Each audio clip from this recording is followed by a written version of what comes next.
Hello, friends. It's so good to see you. I'm Jamie Spignardi, and we're going to talk about some math today. Oh, I can't believe that it's already October, and it's time for us to think about our flip experience in our virtual session. So, in order for us to get started, there are just a couple of things I want to remind you about. First is please go get your handbook. And if you don't have your handbook, don't worry because I've linked it underneath and you can see a copy there too. So you will need to get your handbook. You'll need to have your packet that has the October Fall Flipgrid virtual tool kit. That's like your lit kit or Stitch Fix bag that we gave to you in August.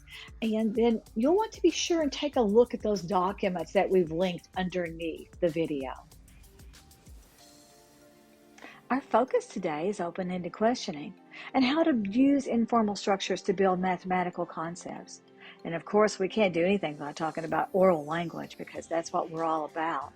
And then we're going to talk about how to assess your kids in a natural environment so it makes sense and so we really have a strong foundation for the math skills that we know we want. Today, we're going to focus on counting and comparison of sets of objects and the attributes of those objects. I know you don't need a reminder of this, but our kids aren't waiting on us to teach them about mathematics. They have interest in mathematics, a natural curiosity, and they're naturally curious about science and math and their world, their environment, and it's just part of why we love early childhood. And when we think about this, there's a lot of studies that show that connecting to the real world is where it's all about, no matter how old you are. Earlier, we said we'd focus on counting. You can see our friend here is thinking. I wonder if he's thinking about the value of the number he has in his head and what his schema is about, or his context for his number, or if he's thinking about how to move those fingers, or maybe it's all the above. Let's open up our handbook now and let's open it up to page 3 and you'll notice that on the second row there, it's all about what we're going to do this fall. So I'd like for you to draw your attention there. Take a second and just read that. Today we're going to focus on how do we teach children to view and describe their world mathematically, and how we're going to do that. So we're going to use open-ended questions, and we're going to be working across the developmental domains, which that's our natural mode of operation. And then we're going to talk about integrating math instruction and how we use conversation and play and how we interact and build that language, that oral language that later becomes language they read and later becomes language they write. And I know that's what we're all about. Hey, well, welcome back to looking at our fun stuff. We've had a lot of talking about math, which of course I think is fun, but this is the time we've been waiting for. So pull out your packet, and if you've not opened it, go ahead and open. It's okay if you did though, and let's look inside.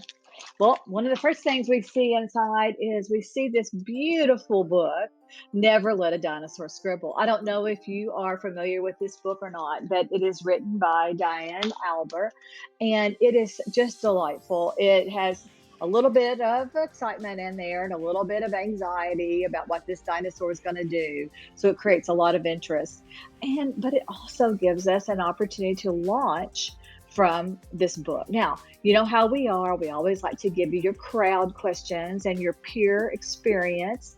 And so we've included that, and we've included that in the download section that you'll see just below the video. So you're welcome to use those as your literacy experiences because we believe that mathematics happens in our world, which of course is part of literacy. So go ahead and look at those crowd questions and that peer experience. That's not the math we're going to be doing, talking about more today, but it is something valuable to you. Let's look at our bag and see what else is in there. Aha. Well, we have some really neat paint holders or tiles for you to keep your paint in. and you wonder about, what am I going to be painting? It talks about the dinosaur scribbling, and then you have some paintbrushes. You have 4 different paintbrushes that are included in your bag, so you can work in small group. And these are so nice for the grips of your littles. And in fact, I like it myself. It's very helpful even for someone like me. So hopefully you'll enjoy using those tools. So now you have a little bit of a clue as what we're going to be doing today, because we've talked a lot about problem solving. We've talked a lot about questioning and about thinking. And yes, we're going to be painting stones. In our book, they call them stones. Sometimes I call them rocks, but you can see them here. We're going to be creating a collection, and your children are going to go out, or you could collect for them if you don't have opportunity to collect stones or rocks, and we're going to be painting those rocks. And we'll talk more about that when we look at our task in just a moment.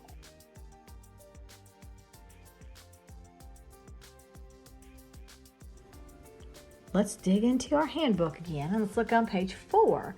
Today we're going to be looking at recommendation 4. I know you know about those evidence-based practices. We talked a lot about this in August when we were together, and we said that each time that we have a learning experience, we're going to focus on one. Well, today's recommendation 4. We're going to think about how we view and describe the world mathematically. And then we're going to look at informal methods to do that. And we'll talk more about what that means. How to use open-ended questions, and how we use conversation to practice in our content. One of the first things we're going to do today is we're going to have a task, as you know, and you probably already looked at it down below in the documents. We have a choice. We have a this or that task. And of course, that's going to be our routine throughout the year. But when we look at the this or that task, they both begin the same way, because you're both going to be in both tasks. You're going to be reading the book, and you're going to be enjoying that book with your children, and you're going to be making a stone collection or a rock collection. You're going to be painting rocks. And we know how much our kids love that. And we also know how much our kids love to count. It's just a natural thing for us. So what we want you to do also is think about informal representation. So it's not like that we're writing down the symbols of like 1 + 3. We want you to fight that urge. People might encourage you to do that. We want you to think about and help your children have conversation around the quantity of 3 or 4 or 5 or whatever number in this set there is. We also want you to, when we're comparing sets of your collections, we want you to talk about, is this the same? Is the same as this? If it's not the same as this, is this one more than, or is it fewer than? We want you to use natural words like more and fewer, and maybe when you're adding on, you could just use the word and when you're putting those sets together. Or when you're separating, you might use the word takeaway.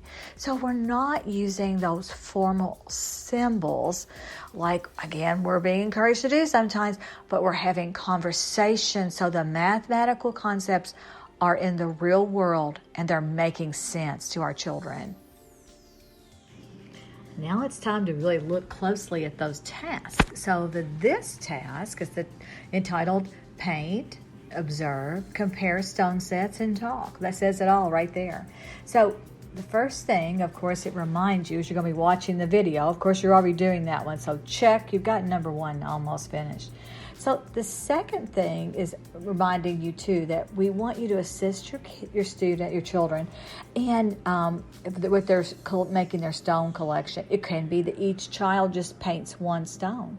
It could be that they paint multiple stones. Of course, that's up to you. You could put that in a center, and that could be part of their art center, and they do this over time. But here's what we want you to especially do on this first task. We want you to gather at least 3 stones. Of course, depending on your children, you might gather up to 10 because you know best the number you should begin to work with. But what we want you to do is then gather 2 or 3 children, a very small group of children, and then open up your handbook to page 21. you're going to see down, starting about the middle of that page, you're going to see some open-ended questions that we would like for you to try with your children and have conversations with your children. It's important to be able to compare two sets when you have these conversations. And then we would ask you to either, you can just record those conversations right there with your video, or you might just jot down. We want you to jot down some things that you notice. Were there some things in your conversations with your children that you learned about their mathematical knowledge? Were there some things that you hadn't noticed before?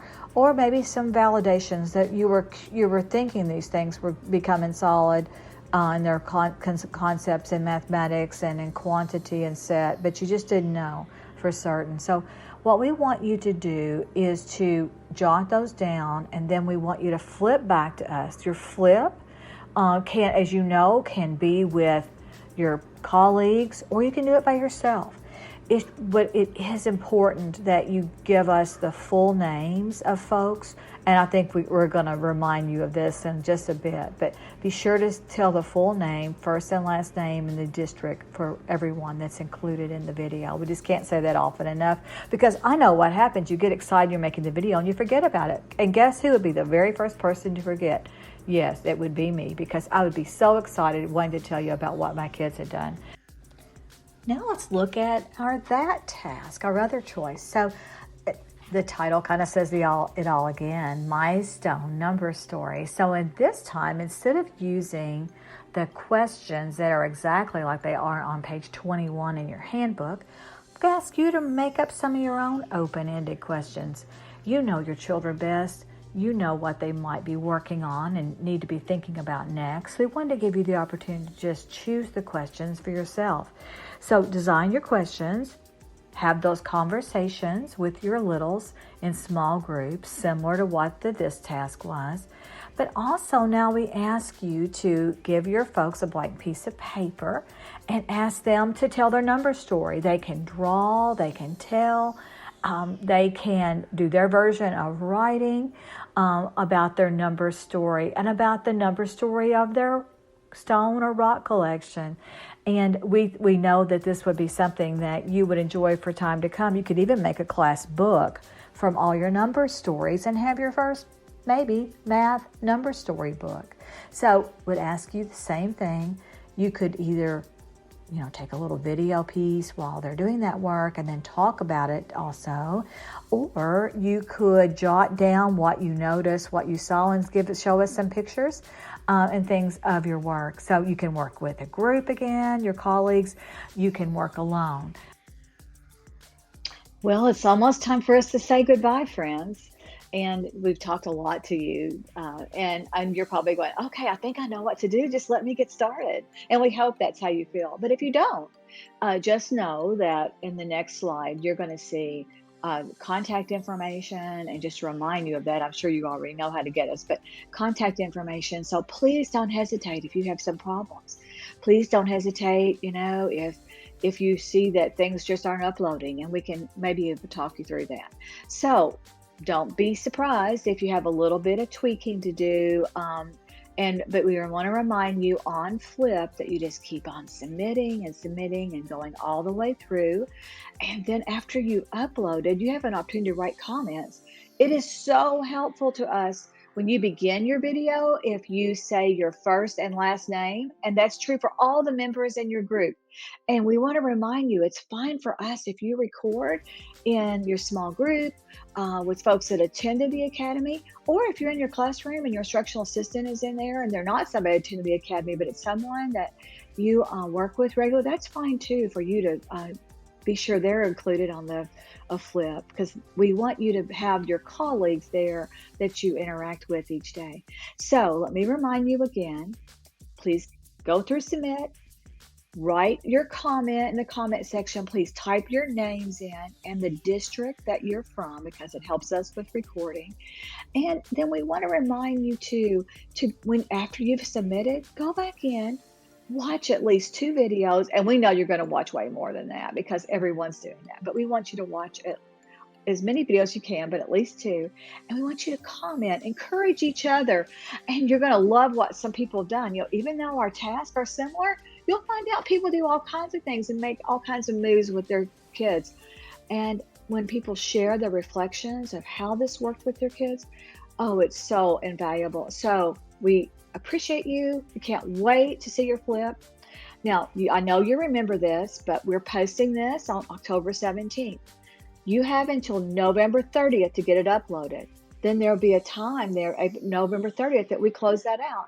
And then we have this time between that, and we have 2 weeks then. We can watch everything, make sure everything is where it should be, give you your credit.